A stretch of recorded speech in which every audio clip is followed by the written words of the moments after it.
Salut à tous, c'est BizBiz. Alors aujourd'hui l'épisode 975 du Zap Image. On commence avec l'anniversaire aujourd'hui d'un ancien joueur de l'équipe de France, c'est Big Santé Lizarazu qui fête aujourd'hui ses 50 ans. Donc bon anniversaire à lui. Ensuite, comme tous les lundis, on va parler des gros championnats. On va commencer avec la Ligue 1 et on va parler du choc hier entre Marseille et l'équipe de Bordeaux.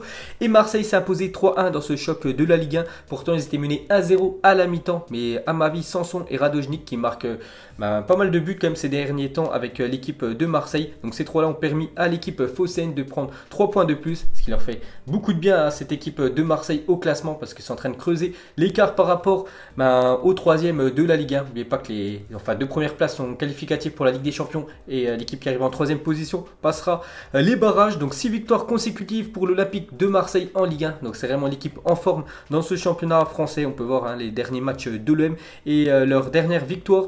On continue avec eux, donc Marseille n'avait plus enchaîné 6 victoires consécutives depuis octobre 2014. Donc ça fait 5 ans qu'ils n'avaient pas enchaîné 6 victoires d'affilée. Les Marseillais avaient alors aligné 8 victoires de rang sous les ordres d'un certain Marcelo Bielsa. C'est une légende quand même du côté de Marseille, l'entraîneur argentin qui avait fait beaucoup de bien à cette équipe de l'OM.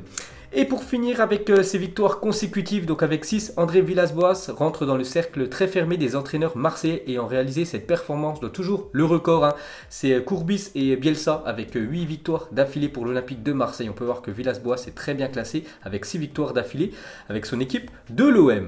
Ensuite, regardez la une journal L'équipe aujourd'hui et ça parle de Marseille, un train d'enfer. En parlant de l'Olympique de Marseille avec leurs 6 victoires d'affilée. Et pour finir avec cette équipe de l'Olympique de Marseille, c'est vrai, début de saison parfait pour les Olympiens qui sont quand même deuxième de Ligue 1, 34 points en 17 journées, 6 victoires d'affilée, a battu quand même Lyon, Lille, Saint-Etienne, Bordeaux et Monaco, alors que les années précédentes, ils avaient beaucoup de mal à battre les gros du championnat. Et le tout sans avoir effectué un mercato incroyable et sans surtout Florian Thauvin qui est blessé depuis le mois d'août. Bravo André Villas-Boas qui a vraiment changé cette équipe de l'OM. Ensuite, pour continuer avec le championnat français, un petit coup d'œil à tous les autres résultats du week-end. Belle victoire du Paris Saint-Germain du côté de Montpellier parce que c'est très compliqué d'aller s'imposer au stade de la Mosson où ils étaient menés 1-0, mais en fin de match Mbappé, Neymar et Icardi ont permis au Paris Saint-Germain de prendre une fois de plus les 3 points. Nouvelle défaite de Toulouse, 7 derniers matchs, 7 défaites quand même pour Toulouse. C'est la crise actuellement du côté du club du TFC. On peut voir le reste des résultats hier. Ensuite, un petit coup d'œil à l'équipe type de cette 17e journée de Ligue 1. Pas mal de joueurs de l'Olympique de Marseille aussi, de l'Olympique lyonnais. Voilà, les deux ont gagné ce week-end. On peut voir cette magnifique équipe. Et pour finir avec la Ligue 1, un petit coup d'œil au classement. Toujours première position, l'équipe du Paris Saint-Germain, 39 points avec un match en retard. Le match sera joué le 15 janvier prochain contre l'équipe de Monaco. Deuxième Marseille, et Marseille creuse l'écart par rapport à la troisième position parce que les Phocéens ont 6 points d'avance sur l'équipe de Lille. Ensuite les gars, on va en Angleterre. On commence avec l'énorme choc. C'était le derby du côté de Manchester. Manchester City contre l'équipe de Manchester United. Et c'est vrai que cette année, l'équipe de Manchester City, c'est pas le City de l'année dernière ou d'il y a 2 ans. Cette année, ils ont beaucoup de mal. Et nouvelle défaite pour l'équipe de Manchester City à domicile contre l'ennemi de Manchester. Donc Manchester United s'est imposé 2-1. Donc Rashford et Martial ont été buteurs contre un but de Otamendi de la tête pour l'équipe de City. Ensuite, on continue avec Solskjaer, l'entraîneur de Manchester United. Donc ces 2 derniers matchs, c'était 2 gros chocs parce qu'un match contre Tottenham et quelques jours plus tard contre City, c'est quand même 2 victoires pour l'équipe de Manchester United.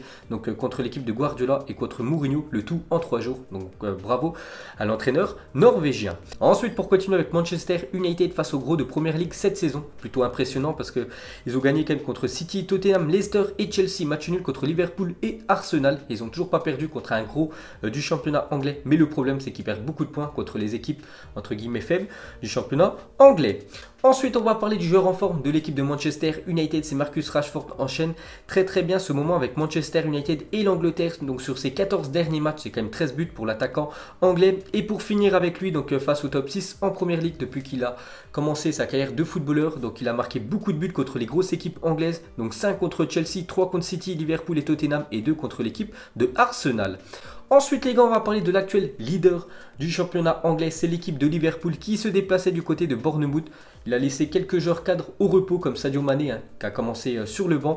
Mais voilà, Liverpool est largement supérieur par rapport à toutes les équipes anglaises. Et la preuve encore ce week-end, malgré l'équipe remaniée, sont imposés quand même 3-0 les Reds de Liverpool. Donc Oxlade-Chamberlain, Keita et Mohamed Salah ont été buteurs. Ensuite, pour continuer avec eux, donc Liverpool cette saison en Première Ligue, à part le match nul contre l'équipe de Manchester United, c'est que des victoires, 46 points sur 48 possibles. Je ne sais pas comment ils pourraient s'effondrer en deuxième partie de saison. Voilà, ils sont, on peut le dire, un champion, tellement qu'ils sont au-dessus de toutes les autres équipes anglaises. L'équipe de Liverpool est leur plus gros concurrent ces dernières années, l'équipe qui leur a fait tant de mal. L'équipe de Manchester City est quand même à 14 points derrière l'équipe de Liverpool.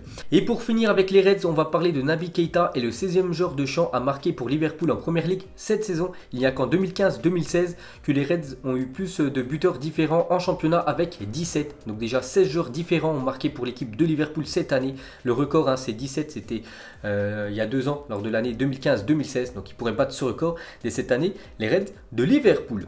Ensuite, on va parler de l'équipe surprise en Angleterre. C'est l'équipe de Leicester qui se déplaçait du côté de Aston Villa. Eux aussi marchent sur l'eau actuellement. Donc 4-1 pour l'équipe de Leicester. Un doublé de Jamie Vardy comme d'habitude, buteur, l'attaquant anglais. Donc on continue avec Leicester à gagner 12 de ses 13 derniers matchs. Toutes compétitions confondues. Les Fox sont sur 8 victoires consécutives en Première Ligue. Une première en 135 ans d'histoire. Jamais ils avaient réalisé cet exploit de faire 8 victoires d'affilée en Première Ligue. Donc bravo à Leicester. Ensuite, pour continuer avec eux, donc ils réalisent actuellement un meilleur début de saison que lors de l'année du titre. N'oubliez pas qu'ils ont été champions d'Angleterre il y a quelques années, c'était lors de l'année 2015-2016. Ils avaient 35 points après 17 journées de Première Ligue, alors que cette année ils ont 38 points, 3 points de plus. Mais ça sera très compliqué pour Leicester de terminer en première position, parce que le titre reviendra certainement à Liverpool. Et pour finir avec les Fox, on va parler de l'attaquant vedette Jamie Vardy, donc 16 buts en 16 journées de Première Ligue pour Jamie Vardy cette saison.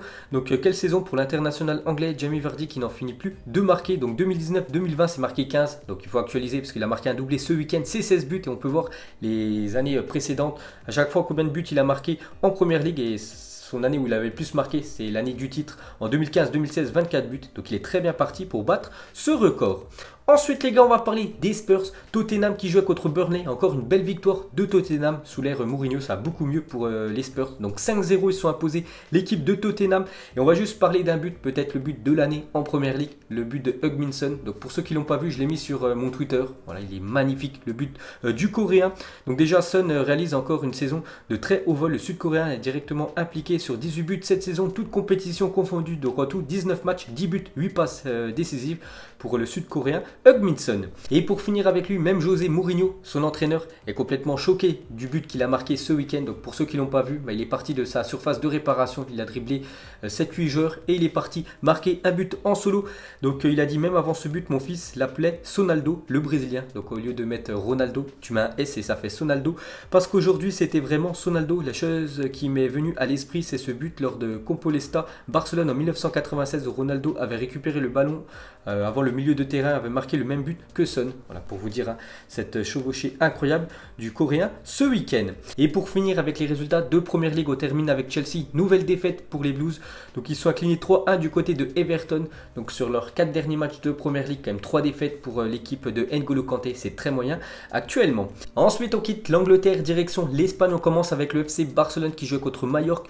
C'était samedi soir et nouvelle victoire du Barça 5-2. C'est quand même la 3e fois cette année qu'ils gagnent 5-2 au Camp Nou. Vous avez gagné contre le Betis et Valence. Et ce week-end contre Majorque, on peut voir que Griezmann, Suarez ont été buteurs. Et comme d'habitude, beaucoup de buts de l'attaquant argentin Lionel Messi a inscrit un triplé ce week-end. Ensuite, pour continuer avec Léo Messi, il a aussi présenté son 6e ballon d'or aux supporters du Camp Nou, les supporters du FC Barcelone. Donc voilà, cette magnifique photo de Lionel Messi avec ses 3 fils et bien sûr son 6e ballon d'or. Ensuite, on revient sur lui avec son triplé inscrit contre Majorque ce week-end. Donc, nombre de triplés inscrits par Lionel Messi en Liga depuis 2007. Donc, cette année, il est déjà à 4 triplés en 2019. C'est aussi bien que sa dernière année où il a été le plus performant en 2014. Où il avait inscrit aussi 4 triplés. Donc, sa plus grosse année, ça reste quand même 2012. Où il avait inscrit 6 triplés, Lionel Messi.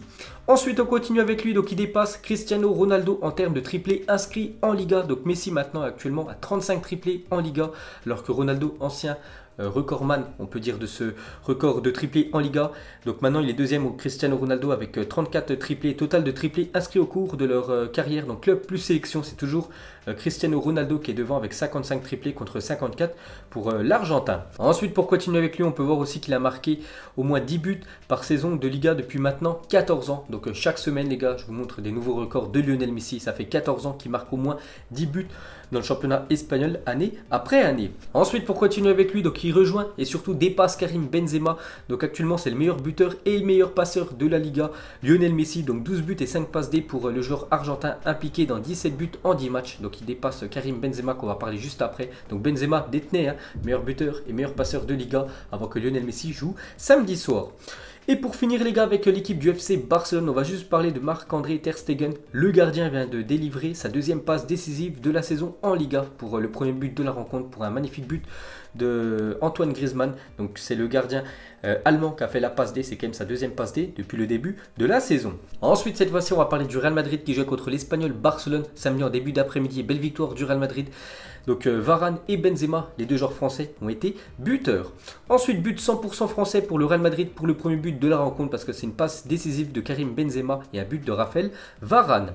Ensuite, regardez l'apport de la défense cette saison, les joueurs du Real Madrid. Donc le premier, Sergio Ramos, déjà 5 buts inscrits par le défenseur espagnol. Donc en deuxième position, on peut voir Carvajal, 1 but et 5 passes D. Et Raphaël Varane en troisième position, les défenseurs les plus décisifs en ce début de saison avec l'équipe de Madrid. Ensuite, pour continuer avec lui, regardez les 8 derniers matchs de Karim Benzema. Donc il est souvent impliqué, soit il marque, soit il fait des passes D, soit il fait les deux dans la même rencontre. Donc ce week-end, il a fait les deux contre cette équipe de l'Espagnol Barcelone. Ensuite, cette fois-ci, une déclaration de Zidane pense que Benzema n'a pas de défaut. Le coach français est totalement sous le charme de son attaquant. Donc il a dit, Karim est quelqu'un qui est en train de changer dans le bon sens. Il prend beaucoup de maturité et je pense que c'est lui qui fait la différence. On a tous des petits défauts, des choses à améliorer. Mais lui, dernièrement, il n'a pas grand-chose à redire. Donc on peut voir que Zinedine Zidane est totalement sous le charme de l'attaquant français. Ensuite, on quitte l'Espagne, direction l'Italie. On va parler de la Juventus. Première défaite de la saison en Serie A pour la Juve. Donc ils sont inclinés 3-1 du côté de la Lazio. Pourtant, Cristiano Ronaldo a ouvert le score pour la Juventus. Et ils ont pris un carton rouge de Cuadrado. Ça leur a fait beaucoup de mal. Donc belle victoire de la Lazio. Ensuite, après la défaite de la Juventus, Liverpool est la dernière équipe invaincue du top 5 européen en championnat. Donc maintenant, il n'y a plus que l'équipe de Liverpool en Angleterre qui est invaincue dans les 5 grands championnats européens. Ensuite les gars, on va parler de Naples, revient de Udinese avec seulement 1 point, match nul, 1 partout. Donc Naples est toujours à la 7e position. Donc on en parle match après match, qu'ils n'arrivent plus du tout à gagner. Et c'est quand même le 8e match d'affilée sans victoire pour l'équipe de Naples, actuellement en crise.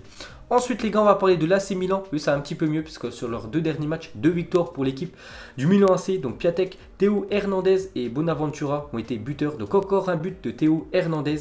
Donc le défenseur gauche français Théo Hernandez est co-meilleur buteur avec 4 buts du Milan AC cette saison en Serie A. Donc pourtant c'est un défenseur et actuellement c'est lui le meilleur buteur avec Piatek de cette équipe du Milan AC. Et pour finir avec l'AC Milan les gars, un drame s'est passé lors du match Bologne-Milan AC. Donc selon la Gazzetta dello Sport, une dispute entre 2 supporters de l'AC Milan a éclaté après que les 2 hommes aient attrapé le même short distribué par l'un des joueurs. Donc en fin de match, les joueurs du Milan AC ont jeté leur maillot et leur short. Donc il y a 2 supporters qui sont battus pour avoir le short d'un joueur. Donc l'un d'entre eux a été poignardé au ventre par l'autre et se trouve actuellement dans un état grave. Donc on peut voir que ça allait très loin cette histoire du côté de Milan ce week-end. Et pour finir ce tour d'Europe, on va parler du championnat allemand. Cette année, il y a beaucoup de suspense. C'est pas comme les années précédentes où le Bayern terminait le championnat avec 15 points d'avance sur le deuxième. Cette année, c'est compliqué pour le Bayern qui s'est incliné une fois de plus ce week-end. La semaine dernière, ils sont inclinés. Ça fait quand même 2 défaites d'affilée pour l'équipe du Bayern Munich. Donc ils sont inclinés du côté du Borussia Mönchengladbach 2-1. C'est surtout l'ancien défenseur rennais, champion d'Afrique cette année avec l'Algérie, Ben Sebaini, qui a marqué un doublé. Et pour finir sur cette rencontre, regardez l'arrêt absolument incroyable de Yann Sommer qui sauve le Borussia Mönchengladbach et offre même la victoire au Bayern Munich parce que le Bayern aurait pu égaliser sur cette situation. Mais regardez l'arrêt magnifique du gardien suisse contre cette équipe du Bayern Munich. Donc le ballon n'a pas franchi entièrement la ligne. Il restait seulement 3 mm pour que le but soit valable. Donc magnifique arrêt du gardien suisse ce week-end. Ensuite les gars, on va parler de l'équipe du Borussia Dortmund. Ça va un peu mieux pour Dortmund ces derniers temps. 5-0, ils se sont imposés contre Düsseldorf. Donc on peut voir les buteurs de la rencontre, on peut voir un doublé de Marco Reus et aussi un doublé de l'attaquant anglais Sancho. Et pour finir avec ce championnat allemand, on termine avec le futur adversaire demain de Lyon en Ligue des Champions, donc le RB Leipzig qui s'est imposé 3-1. On peut voir que Timo Werner, comme d'habitude, a été décisif parce qu'il inscrit un doublé, l'attaquant allemand. Et pour finir les gars, ce Zap Image, donc une info que j'ai appris il y a quelques minutes, donc officiel, l'agence mondiale antidopage suspend la Russie de toute compétition internationale pendant 4 ans. Donc la Russie se voit ainsi exclue de la Coupe du Monde 2022 au Qatar et des 3 prochaines éditions des Jeux Olympiques 2020, 2022 et 2024, mais devrait quand même jouer l'Euro 2020. Voilà, cette équipe de la Russie, mais il n'y aura pas de Coupe du Monde pour eux. N'oubliez pas que c'est le pays organisateur de la dernière Coupe du Monde. Donc voilà les gars, la fin de ce Zap Image 975. Donc si ça vous a plu, un petit like et je vous ferai l'épisode 976 demain. Donc moi je vous laisse et je vous dis à la prochaine comme d'habitude. Ciao à tous.